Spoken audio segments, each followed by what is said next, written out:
ആരാണ് ഈ ബന്ധുക്കൾ? ജന്മനാ തന്നെ നമ്മൾ ജനിക്കുമ്പോൾ അച്ഛൻ, അമ്മ, കൂടപ്പിറപ്പുകൾ, പിന്നെ അച്ഛൻ്റെയും അമ്മയുടെയൊക്കെ ബന്ധുജനങ്ങൾ, പിന്നെ അത് കഴിഞ്ഞ് കഴിഞ്ഞാൽ വിവാഹം കഴിച്ചു കഴിഞ്ഞാൽ ഭാര്യയുടെയും ഭർത്താവിൻ്റെയൊക്കെ വീട്ടുകാർ, പിന്നെ മക്കൾ, അങ്ങനെ ആ പട്ടിക പിന്നീട് നീണ്ടു പോകും. ഇതിൽ രക്തബന്ധമുള്ളവരുണ്ടാവാം, രക്തബന്ധത്തിൽ ഇല്ലാത്തവർ ഉണ്ടാവാം. നമ്മൾ ബന്ധു എന്ന് പറയുമ്പോൾ തന്നെ നമ്മുടെ അടുത്ത് നിൽക്കുന്ന ആളുകൾ എന്നുള്ളതാണല്ലോ അർത്ഥം. കാരണം നമുക്കൊരാവശ്യമുണ്ടെങ്കിൽ നമുക്കൊപ്പം നിൽക്കാൻ കഴിയുന്നവർ, നമ്മളെ ഒരുപാട് സ്നേഹിക്കാൻ കഴിയുന്ന ആളുകൾ, നമുക്കൊപ്പം ചേർന്ന് ജീവിതയാത്രയിൽ പങ്കുചേർന്ന് നടക്കുന്നവർ, ഇതൊക്കെയാണ് ബന്ധുവിൻ്റെ ഡെഫിനിഷൻ എന്ന് പറഞ്ഞു കഴിഞ്ഞാൽ. പക്ഷേ അതല്ലാതെ വേറെയും കുറേ ബന്ധുക്കൾ നമ്മുടെ ജീവിതത്തിലേക്ക് കടന്നു വരും.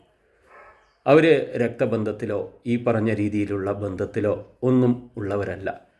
അതിലേറ്റവും പ്രധാനപ്പെട്ടതാണ് നമ്മുടെ സുഹൃത്തുക്കൾ.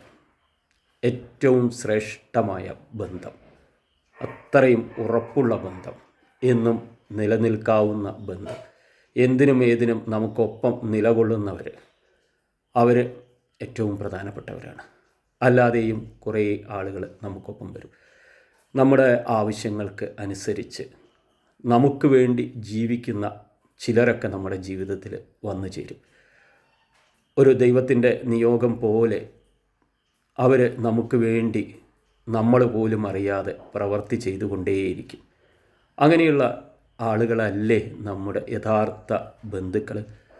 മാൻ ഓഫ് വേർഡ്സ് എന്ന് പറയും. നമ്മുടെ ബന്ധുക്കൾ ഒരുപാട് കാര്യങ്ങളിങ്ങനെ നമ്മളോട് പറയും, ഞാൻ അങ്ങനെ ചെയ്യും, ഇങ്ങനെ ചെയ്യാം, എല്ലാം പറയും. പക്ഷേ ഒരു ആവശ്യം വരുമ്പോൾ ഇവരെല്ലാവരും വളരെ ഭംഗിയായിട്ട് അങ്ങോട്ട് കൈമലർത്തിക്കളയും.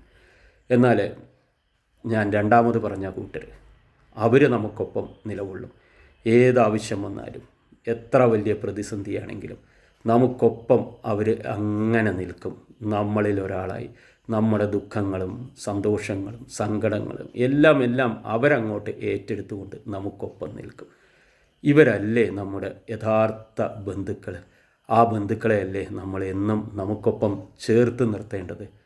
നമ്മുടെ ജീവിതത്തിൽ അത്തരത്തിലുള്ള ബന്ധുജനങ്ങളുണ്ടെങ്കിൽ അവരെ ഒരിക്കലും കൈവിടരുത്. അവർ വേണം നമ്മുടെ ഒപ്പം എന്നും. അതിനെ അങ്ങോട്ട് ചേർത്ത് നമ്മൾ പിടിച്ചേക്കണം. ഒരിക്കലും വിടാതെ ആ ആത്മാർത്ഥത നമ്മൾ തള്ളിക്കളയരുത്.